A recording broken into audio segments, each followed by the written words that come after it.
Right, guys, Manchester United and Leeds have just played out a 2-2 draw. Brilliant game it was. Man United dominated for large parts, but Leeds obviously took a 2-goal lead in the end. First goal coming in the opening minute of the game, Wilfried Gnonto, brilliant goal. Brilliant 1-2 with Bamford and a brilliant finish. And yeah, it sort of shocked United a little bit given the form that Leeds have been in. I think they failed to win since November in the league. Obviously that run's still ongoing, but I think a lot of United fans or the players even might have thought Leeds might just try and like be a bit more, I don't know, maybe a little bit more pragmatic now that they're under new management. Well, it's only a caretaker manager, I guess, really, but I thought the approach that Leeds took to this game was a brilliant one. They tried to be very quick on the counter, but not have as much possession as usual. They were happy for United to have the possession as long as when Leeds won it back that they could get forward very quickly and in numbers.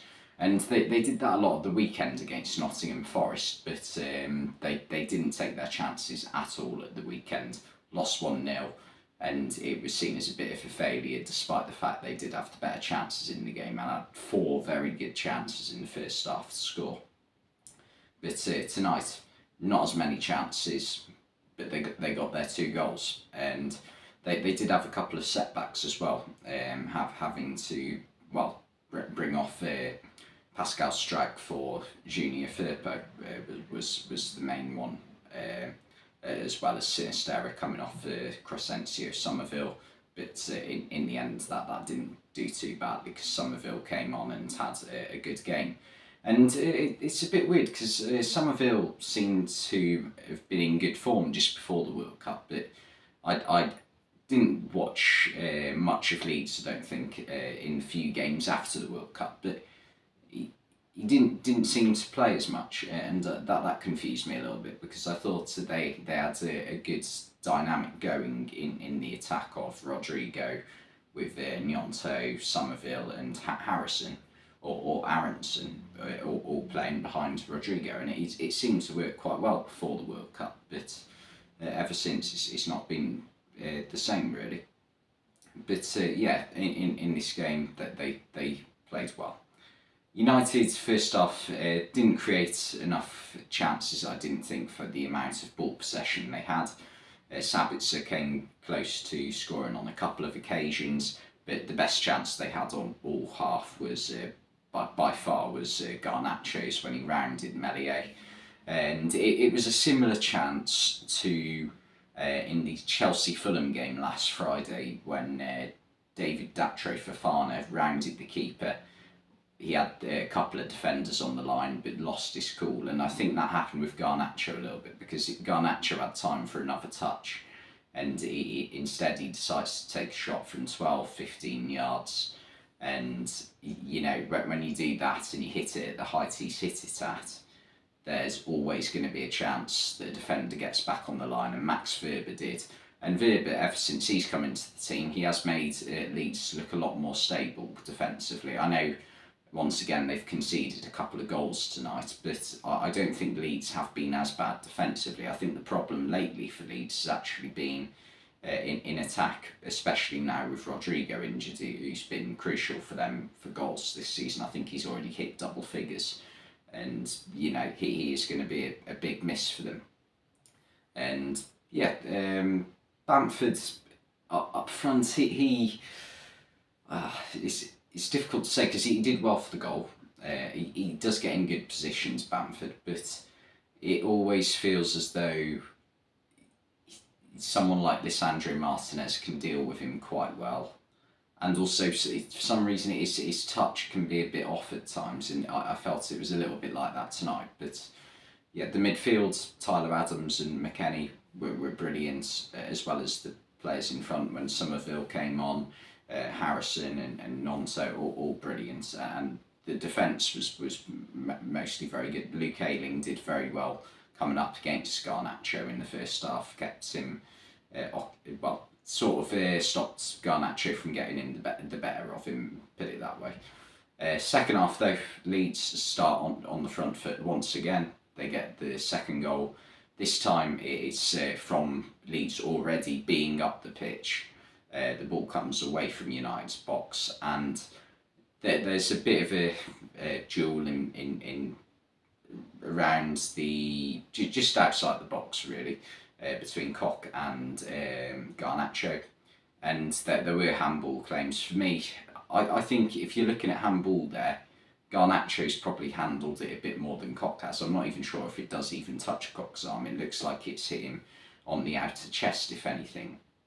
So yeah, I think that the referee and VAR were right to not even really consider it. And yeah, Gnonto plays through Somerville, and Raphael Varane just, gets very unlucky. It's one of them. There's nothing he can do about it. He's got to try and block what he thinks the cross. He's got to cover as much of the area where the ball can go through him as possible, but it comes off the end of his toe and goes behind David De Gea and into the net. And from then on, I still didn't think Leeds had this game done and dusted. United are more than capable of scoring a few goals late on in the game, and especially with Leeds do have a tendency to crumble at times under pressure. Not trying to be harsh or anything, but it's the way they have been pretty much ever since probably. I was going to say they got promoted, but I think that first season they were slightly better. But in the past 18 months, definitely, that you never feel confident with them, even if they have got the lead, because of how poor they can be defensively at times. But I don't think this game was decided by Leeds' poor defensiveness. It was actually just a bit of United brilliance, actually. The first one, first of all, Ten Hag made a couple of substitutions, bringing on Jadon Sancho and Facundo Pellistri for Weghorst and Garnacho. And the first half, Garnacho was the United forward who was probably most involved in the game, actually.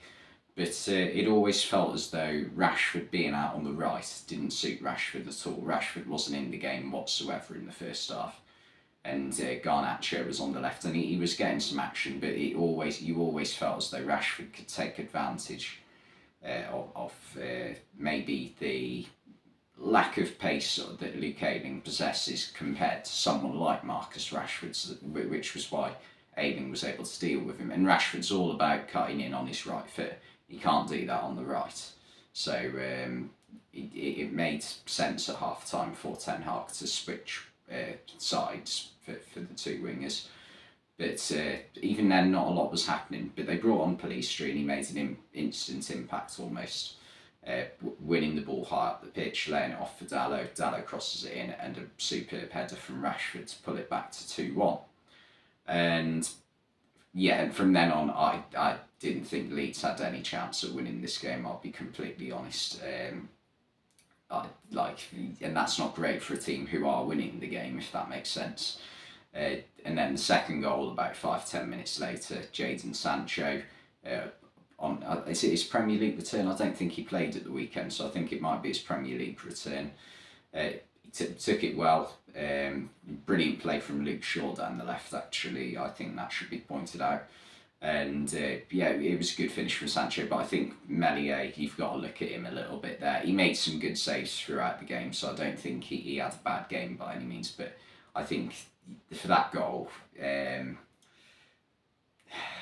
he's got a hand to it, and it's almost gone through his hand. And Meslier is a good shot stopper, but it feels at times, or too often, that he can have hands that are made of poppadoms, almost like it's.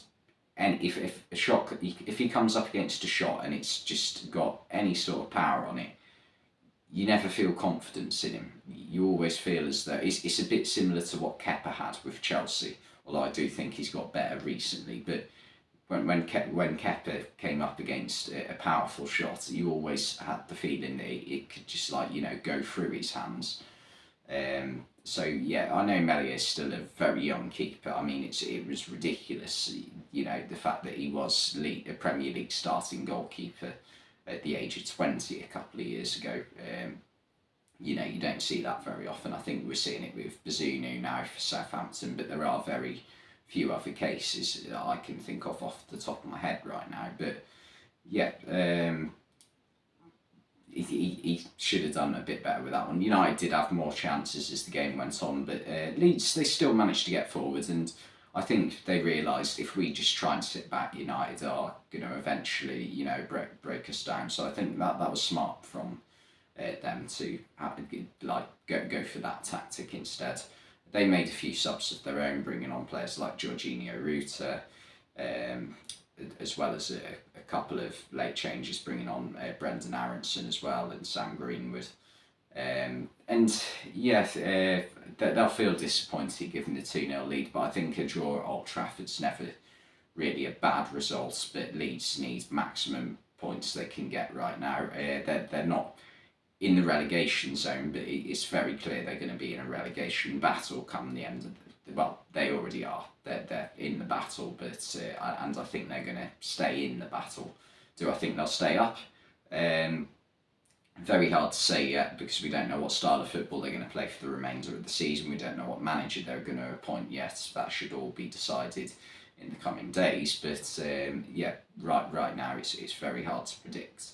But I do feel as though with the players they have got, you know, the calibre of players to be able to stay up when you compare their squad to the likes of Bournemouth or Southampton, or even, I know Everton did well at the weekend, but even Everton, I feel as though they've got a higher quality of player, especially in attack, although defensively you can make the argument against Leeds that they have arguably a worse quality defence. But yeah, it will be really interesting to see. As for Man United, it's going to feel like 2 points drop for them, or, well, 2 points drop for them and a point gained almost is simultaneously, because given the situation they were in on the hour mark, you know, they'd have taken a draw, but going into the game, if you'd have offered them a draw, I think they would have been very disappointed with that.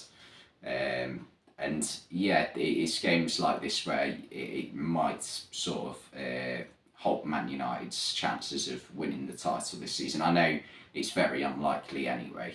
The likelihood is that Arsenal or Manchester City are going to win it this season, but you never know, especially with the form United have been in lately. But yeah, I think United, if they can just stay in the top four, that probably allows them to go for it a bit in other competitions as well. So yeah, it's not a bad, a horrendous result for United. But yeah, it was an absolutely amazing game to watch. My man of the match for this game, I would give to, I'd consider Gnonto. Yeah, I'll give it to Wilfried Gnonto. Or actually, Verber or Gnonto, because Verber had a very good game in defence, I thought. I'll give it to Gnonto. I think his involvement in both goals earns it him, I think.